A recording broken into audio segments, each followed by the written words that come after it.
নমস্কার বন্ধুরা, সকলে খুব ভালো আছো, আমিও খুব ভালো আছি। আমরা 2-3 দিন ছিলাম না, তাই এর মাঝখানে একটা ঘটনা ঘটেছে, এক ভয়ের, এক মারাত্মক ঘটনা ঘটেছে। আমি আর তোমার কাকিমা দুজনে বেড়াতে গেছিলাম পুরীতে। সেই ঘটনাটা তোমাদের সঙ্গে শেয়ার করব। মারাত্মক ভয়ের ঘটনা, এক ফোঁটা। এই ঘটনাটা যখন বলবো কেউ সরো না, ঘটনাটা শুনো, তাহলে ইন্টারেস্টটা চলে যাবে ঘটনা শোনার।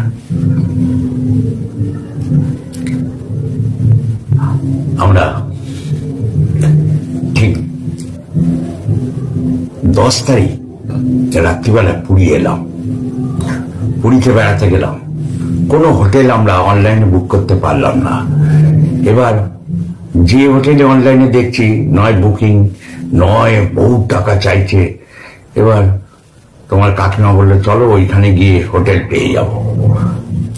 তাই চলো।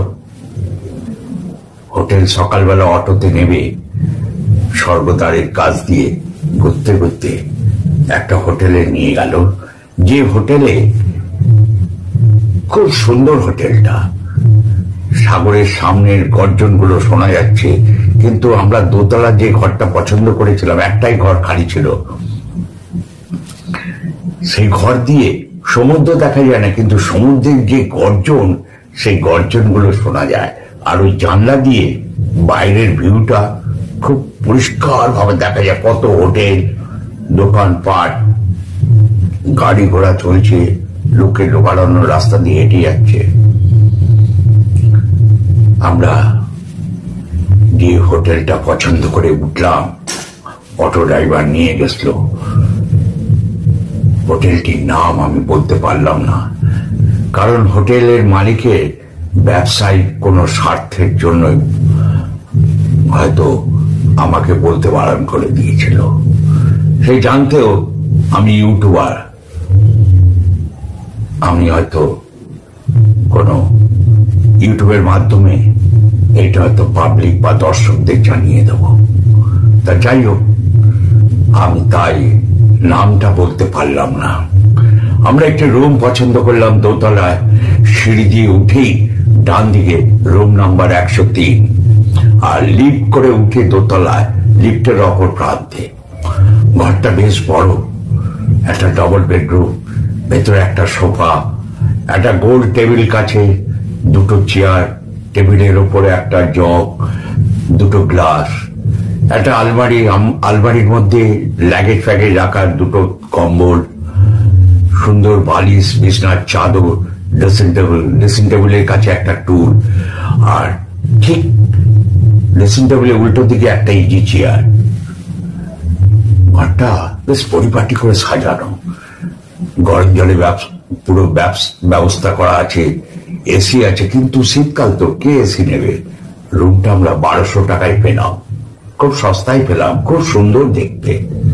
হ্যাঁ, সকালবেলায় চা, টিফিনটা, চা আর ব্রেকফাস্টটা ওরা ফ্রি দেবে।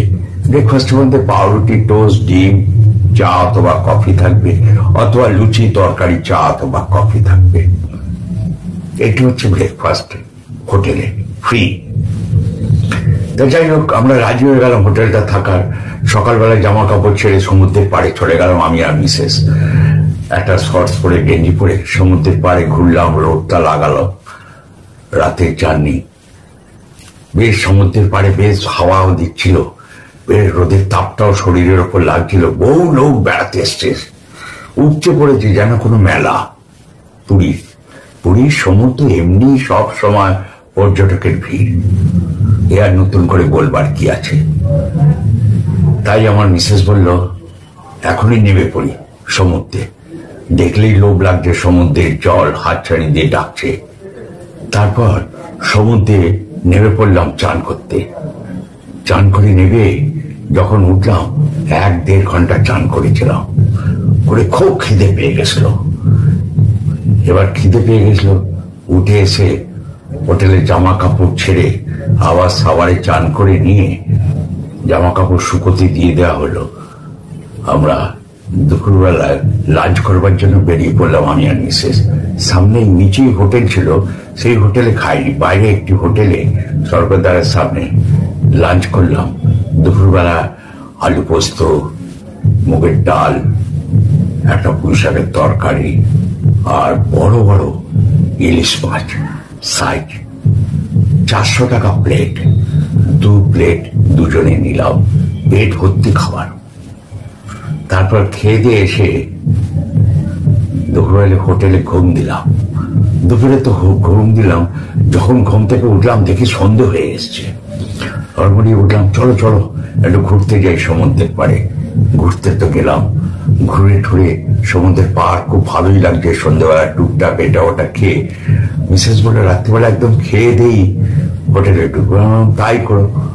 দুজনে হোটেলে ঢুকবার আগে, রাত্রি তখন 9:30 পৌনে 10টা, স্বর্গদ্বারের সামনে যে হোটেলটা দুপুরে খেয়েছিলাম সেই হোটেলে আমরা রাত্রিবেলা রুমালি রুটি আর মাংস খেয়ে রাত্রিবেলা হাঁটতে হাঁটতে সমুদ্রের পাড়ে একটু বসলাম, বসে হাঁটতে হাঁটতে হোটেলে চলে এলাম। লিফটে করেই উঠলাম। উঠে মিসেস সেই দরজার লকটা খুলতে হবে, দরজার লকের মধ্যে আগে কার্ডটা ঢোকাতে হয়, তারপর চাবিটা ঘোরাতে হয়, তাহলে দরজাটা খুলিয়ে যায়, ভেতর আলোগুলো জ্বলে যায়। মিসেস কার্ডটা ঢুকে দরজাটা লকটা খুলতে হবে, মনে হলো ভেতর থেকে কে যেন টুলটা সরিয়ে হট করে উঠে খসখট করে দৌড়ে ভেতরের দিকে ঢুকে গেল। মিসেস বলে, ঘরের মধ্যে কে গো?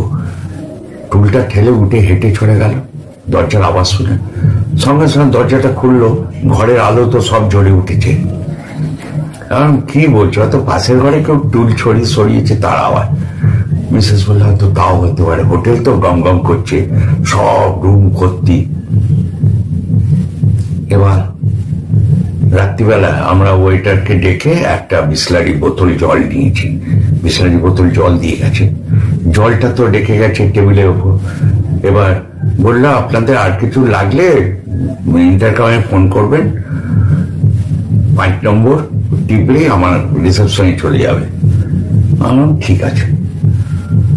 দরজা বন্ধ করে দিয়েছি। এবার মিসেস বলল, অনেক রাত হয়েছে, দেখতে দেখতে 10:30 পৌনে 11টা হয়ে গেছে। বললো, শুয়ে পড়ি, কাল সকালে উঠে বেড়াতে যাবো। পুরী কিছু জায়গা সাইট সিন দেখবো চিন্তা করেছি। এবার রাত্রিবেলা কিছুতেই দুজনে ঘুম আসছে না। মিসেস শুয়েছে ড্রেসিং টেবিলের দিকে মুখ করে, আর আমি শুয়েছি ইজি চেয়ারের দিকে মুখ করে। বেডটা একই, বড় বেড, কম্বল গায়ে ঢাকা দিয়ে। হঠাৎ মিসেসেরও ঘুম আসছে না, আমার ঘুম আসছে না। আমি মনে হচ্ছে ওই জানলাটা খোলা তো, আবছা অন্ধকার, চাঁদের আলো যেটুকুই আছে, তাতে মনে হচ্ছে ঘরের মধ্যে কেউ হেঁটে চলে বেড়াচ্ছে। একটা পায়ের একটা আওয়াজ আর একটা ছায়া আমার চোখের সামনে দিয়ে একবার ওইদিকে যাচ্ছে, একবার এদিকে যাচ্ছে। ঠিক বুঝতে পারছি না কে যাতায়াত করছে।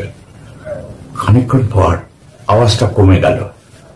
তখন ওই চোখ পিটিপিটি করে তাকিয়ে দেখছি সেই ছায়া মূর্তিটা ইজি চেয়ারে এরম করে টান হয়ে বসলো। বসার পর খেয়াল করছি ইজি চেয়ারে যিনি বসলেন উনি একটা মহিলা, চুড়িদার পরা মহিলা। মিসেসকে তখন আসতে পারে ঠালা দিচ্ছে, এই এই এই কি গো, শুনছো শুনছো, দেখো না কি হলো কি। মিসেস এরকম করে চমকে উঠে বলছে, দূর, চোখে ঘুম এসছে সবে। মিসেস যখন বলেছে, কি হয়েছে? আমি বললাম, দেখো ইজি চেয়ারের দিকে তাকাও। দেখছি কেউ নেই।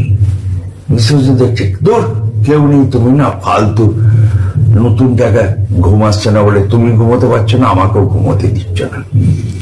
এবার মিসেসের তো ঘুমটা গেছে বিগড়ে। সারাদিন সমুদ্রে চান করে এসে ঘুমটা এসেছিল, ঘুমটা গেল বিগড়ে। এবার মিসেস যখন ঘুমোবার চেষ্টা করছে, দেখছে ড্রেসিং টেবিলের কাছে টুলটার উপরে একটা চুড়িদার পরা মেয়ে আয়নাটার মধ্যে মুখটা দেখছে, চোখ দুটো লাল টকটকে জ্বলছে, আর এই গলার কাছে একটা খুব এরকম করে চালাচ্ছে। কে কে কে করে মিসেস উঠেছে লাফিয়ে। আমি চমকে উঠেছি, কি হয়েছে কি হয়েছে? এই দেখো কি, একটা মেয়ে টুলের ওপর বসে। আমি তো তার আগে মেয়েটাকে দেখেছি, চুড়িদার পরা। আমি বললাম, কিরকম? সবুজ চুড়িদার? বললো যে হ্যাঁ, সবুজ চুড়িদার আর সাদা ওপরে টপটা ছিল। বললো যে আমিও তাই দেখেছি। বললো লাইটটা জ্বালালাম, জ্বালিয়ে দরজার বাইরে এসে দেখলাম সব আলো জ্বলছে, ঘরের ভেতর থেকে গুম গুম আওয়াজ হচ্ছে, কিন্তু এই ঘরটা আশেপাশে নিস্তব্ধতায় ভরে গেছে। মনে হলো ওই আলোটা জ্বালিয়েছি যখন, কেউ যেন ঘরের ভেতর থেকে বাথরুমের ভেতর চলে গেল। আমি আমার বাইরেটা দেখে দরজাটা আটকে দিলাম, আলোটা জ্বালিয়ে দিলাম। মিসেস বলল, আমি একটু চোখে মুখে জল দিয়ে দিই।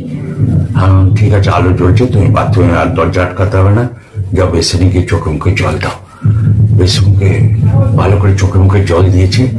যখন আয়না দিয়ে দেখছে পেছনে ওই মহিলা দাঁড়িয়ে আছে, এরকম করে চোখটা লাল, আর এখানে গলার এখান দিয়ে রক্ত। ও মা গো করে মিসেস ওই মাথা ঘুরে পড়ে গেছে। আমি ছুটে বাথরুমে ঢুকেছি, দেখছি মিসেস পড়ে গিয়ে গঙ্গাচ্ছে। মিসেস সেই প্রথম ভয় পেয়েছে। আমিও অনেক গল্প বলেছি, অনেক ঘটনা বলেছি। আমি ভয় পাই, কিন্তু এইরকম ভয় মানে আমি কখনো কল্পনা করতে পারিনি। এক সত্য ঘটনা। পরের দিন আমাদের 2 দিনের জন্য বুকিং ছিল। সকাল 7টা পর্যন্ত ওয়েট করেছিলাম, ম্যানেজার আসা পর্যন্ত। ম্যানেজার রুম থেকে যখন রিসেপশনিস্ট এলো, এসে বসার পর আমরা বললাম আমরা ঘরে থাকবো না, আমাদের টাকাটা ফেরত দিন। বললো কেন, আপনাদের তো বুকিং আছে। আমরা থাকবো না, আমার মিসেস ওই ঘর ভয় পেয়ে গেছে।